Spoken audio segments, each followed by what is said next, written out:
संसार के हर व्यक्ति को, कि उसको ये मालूम है कि एक ना एक दिन जाना है।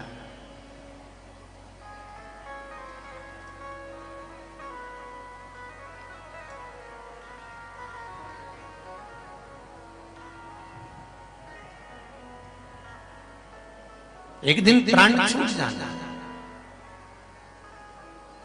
महाराज, जितने रिश्तेदार हैं, जितने नातेदार हैं, जितने कुटुंबी हैं, जितने कबीले वाले हैं, उन्हें पर जरूर एक बार आ जाएंगे, ये निश्चित है।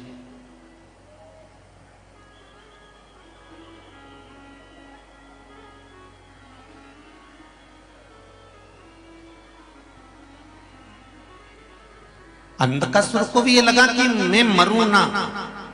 संसार में जन्म लेने वाला हर व्यक्ति ये सोचता है कि मेरे प्राण नहीं छूटना चाहिए, मैं अभी मरना नहीं चाहिए। और बिल्कुल सत्य है, एक चींटी को भी अगर आप थोड़ा सा पकड़ने का प्रयास करोगे तो वो चींटी भी भागती है। एक चींटे को भी पकड़ने का प्रयास करोगे तो वो चींटा भी भागता है। एक झिंगुर,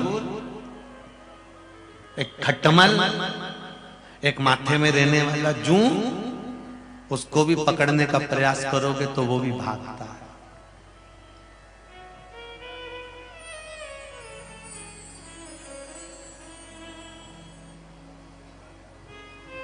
मरना कोई नहीं चाहता।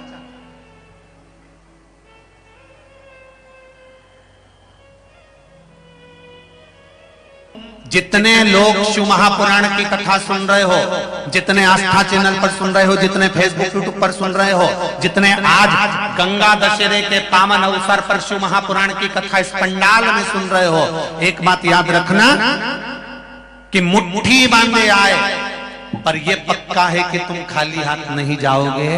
अपना किया गया सत्कर्म, अपना किया गया भजन, अपना किया गया कीर्तन, अपना किया गया मंत्र जाप, अपना किया गया नाम जाप, अपना किया गया नाम स्मरण, जो तुमने परमात्मा का भजन करा है, कीर्तन करा है, मंत्र जाप करा है, स्मरण करा है, इस चिलचिलाती हुई धूप में, ऐसी तपन में बैठ बैठ कर शिव महापुराण की कथा सुनी है, तो ये कोई दूसरा लेकर नहीं जाएगा, तुम्हारा पुण्य तुम्हारे साथ में जाएगा।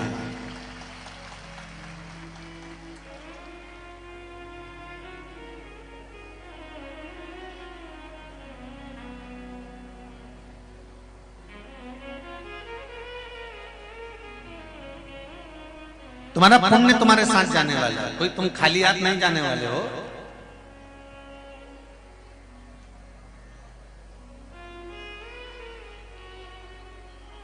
स्मरण, मंत्र जाप,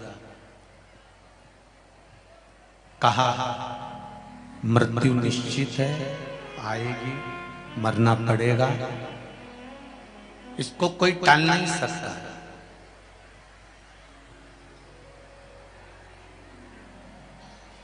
और सुन लो, जितने लोग कथा श्रवण कर रहे हैं, चाहे सागर में बैठकर सुन रहे हो, चाहे टीवी के सामने सुन रहे हो, चाहे मोबाइल पर सुन रहे हो, सब ध्यान लगाकर सुन लो कि मृत्यु निश्चित है, जाना पड़ेगा। पर एक बात का स्मरण अपनी जिंदगी में रखो कि मरने की जो घड़ी होती है, प्राण छूटने का जो समय होता है, उस समय पर तुम सोचो कि भगवान का नाम निकल जाए, भजन निकल जाए, कीर्तन निकल जाए, तो ये नहीं हो सकता। क्योंकि परिवार से इतना मोह होता है, परिवार में इतनी आसक्ति होती है, परिवार में इतनी तृष्णा होती है कि भगवान का नाम निकल ही नहीं सकता, परमात्मा का नाम नहीं। इतनी आसक्ति, इतनी तृष्णा, इतना मोह होता है, इतना मोह होता है कि बड़ा कठिन है भगवान का नाम निकलना। अगर निकलता है तो केवल परिवार वालों का नाम निकलता है, इसके सिवाय नहीं।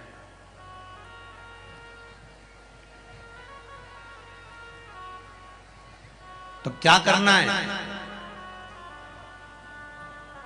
जितने गांव के लोग बैठे होंगे वो एक बात जानते होंगे पानी गिरने से पहले गांव का व्यक्ति अनाज कोठी में भर के रख लेता है।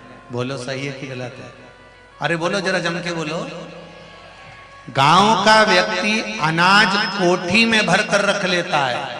बुजुर्ग पहले की माताएं कहती थी अब 4 महीना पानी वानी गिरेगा, कुछ सुखा नहीं पाएंगे, इसलिए मिर्ची लाकर सुखाकर, धनिया लाकर सुखाकर, फिर कुछ सामान लाकर सुखाकर, पिसवा कर, डब्बों में भरकर, पॉलीथीन पन्नी लगाकर, उसका ढक्कन मक्कन पैक करके बुजुर्ग माताएं पहले के समय की गांव का व्यक्ति उसको संभाल कर रख देता था।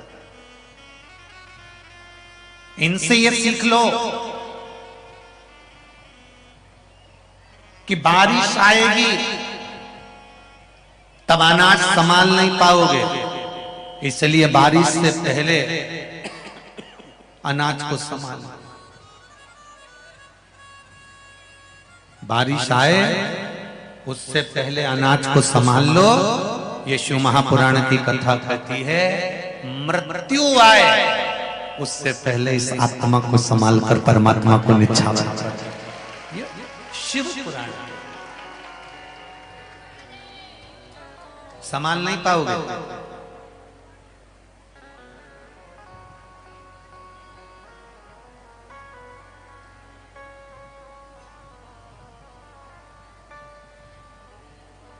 घर में शादी आती है तो तैयारी शादी वाले दिन करते हो कि पहले से करते हो? पहले से। क्यों?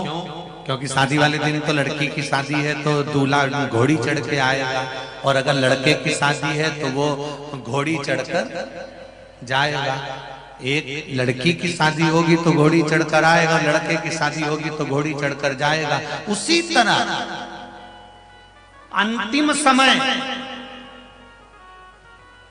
जिस दिन इस जीवात्मा को परमात्मा से मिलना है, प्राण छोड़कर जाना है, चले जाना है, उस दिन तो घोड़ी चढ़कर पाड़ा चढ़कर यमराज आएगा, और पाड़ा चढ़कर ही यमराज हमको लेकर चले जाएगा। उस दिन कुछ नहीं कर पाओगे, केवल आंख से आंसू झड़ेंगे, नैनों से नीर बहेगा, पलंग पर पड़े रहोगे, डॉक्टर अपना काम करेगा। तब एक तुम्हारे काम जरूर आएगा जो तुमने आज सागर में बैठकर जो शिव महापुराण की कथा सुनी है, ये तुम्हारे अंतिम समय में काम आएगा। 3.5 करोड़ रोम छिद्र ये मनुष्य के शरीर में है।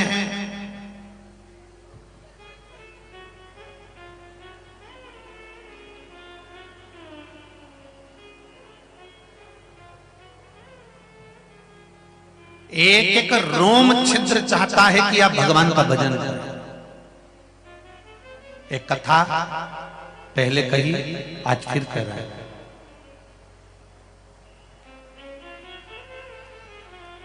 द्रौपदी ने बुलाया और भगवान कृष्ण दौड़ कर गए। द्रौपदी आवाज लगाई, भगवान कृष्ण दौड़ कर गए। तो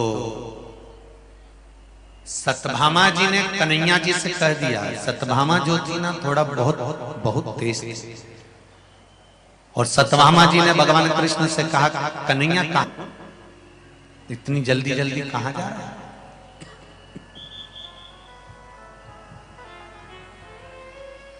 भगवान कृष्ण कहते हैं सत्यभामा, ए सत्यभामा, मैं द्रौपदी के यहां जा रहा हूं। कृष्ण, ये द्रौपदी में ना जाने क्या है, कभी सुबेरे आवाज लगा देती है, कभी दोपहर में आवाज लगा देती है, कभी शाम को आवाज लगा देती है, और भगवान कृष्ण को दौड़कर द्रौपदी के जाना पड़ता है। सत्यभामा जी ने पूछा आपका और द्रौपदी का संबंध क्या है? कोई किसी व्यक्ति के यहाँ अगर दौड़ दौड़ के जा रहा है, कोई व्यक्ति के यहाँ अगर बार बार पहुंच रहा है, तो संबंध है क्या? क्या संबंध है आपका और द्रौपदी की? भगवान कृष्ण ने कहा वो मेरी बहन है। वो मेरी बहन। जब मेरे हाथ में चोट लगा था तो उसने अपने साड़ी का पल्लू फाड़ कर चीर। बहुत ध्यान देना इस संवाद पर। ओम शिव महापुराण कथा का ये छोटा सा संवाद अपनी जिंदगी में उतार कर रखना। द्रौपदी ने बुद्धि लगाई। शिव महापुराण की कथा कहती है शंकर के मंदिर में जाना तो बुद्धि मत लगाना, भक्ति लगा दो। बुद्धि से शिव नहीं मिलेगा पर भक्ति से शिव मिल जाएगा।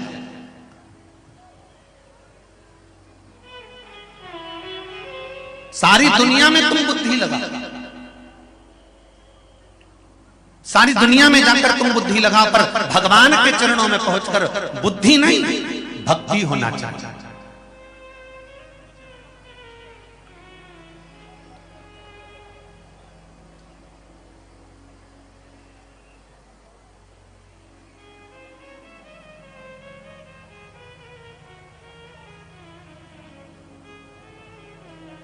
एक व्यक्ति ने प्रश्न किया था, गुरुजी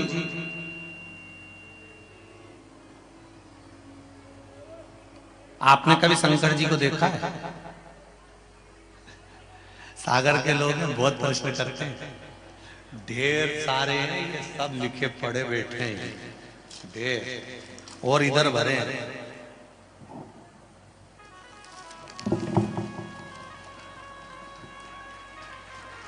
सागर है।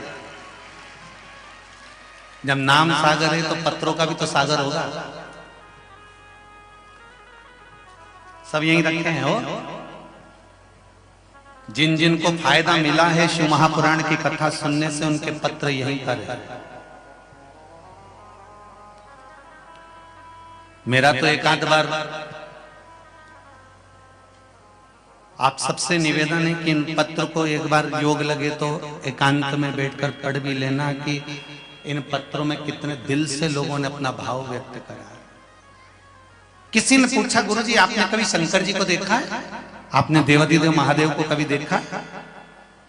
हमने कहा ऐसे एकदम प्रत्यक्ष में तो कभी दिखा नहीं, पर यह जरूर है उसकी अनुभूति हर पल दिखती है, हर घड़ी दिखती है, हर क्षण दिखती है।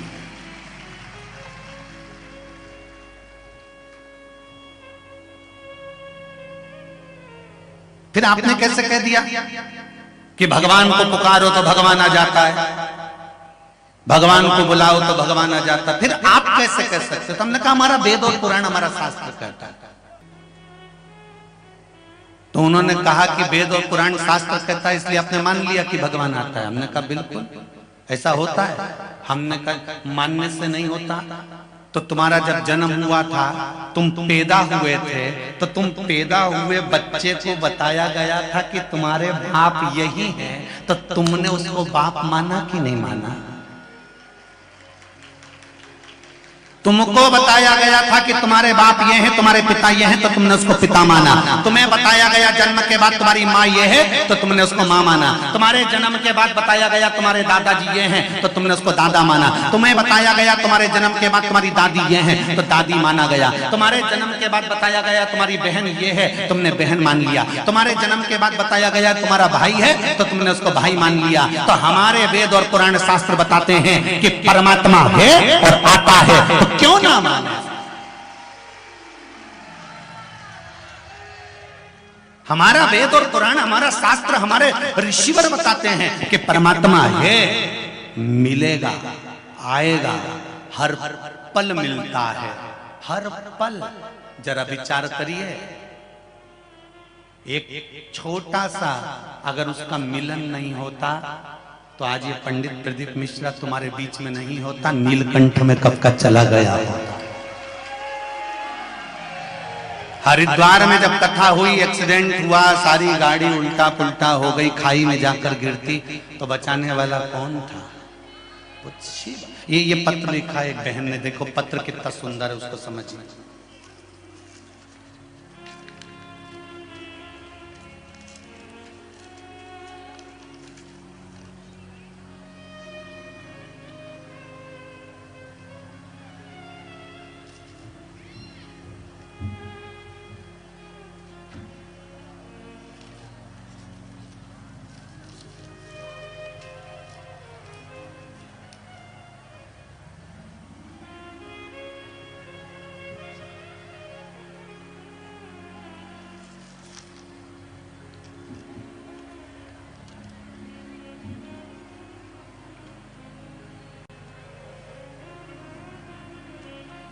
सौरभ केशरवानी, 3/58 सदर बाजार, सागर, मध्य प्रदेश।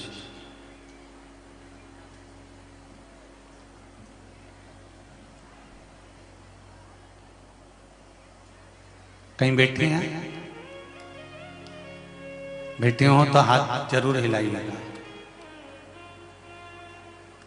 लिखा है, गुरुजी इस महा शिव शक्ति के दूसरे दिन 3 साल की बच्ची की तबीयत अचानक से खराब हो गई। हम सब लोग उसको हॉस्पिटल लेकर गए। डॉक्टरों की टीम ने जब बच्ची को चेक किया तब पता चला कि बच्ची को फिट की बीमारी हो गई, बोलने में भी दिक्कत होने लगी। फिर हमने महामृत्युंजय जाप करवाया, श्री शिवाय नमस्तुभ्यम का जाप करना प्रारंभ किया गया। और दूसरी बार जल पिलाने के बाद उसकी फिर जांच कराने के लिए हम डॉक्टर के पास लेकर गए। तब उसका जब सीटी स्कैन हुआ तब रिपोर्ट नॉर्मल आई, बच्ची को कुछ भी नहीं था। ये पत्र है, एक पत्र और देखिए, बड़ा सुंदर पत्र, सभी बहुत सुंदर आए हैं।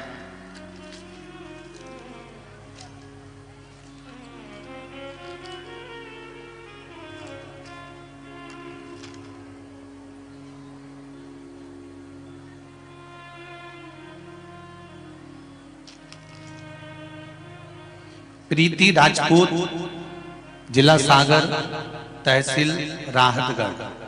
कहीं बैठी हो तो हाथ जरूर हिलाइएगा।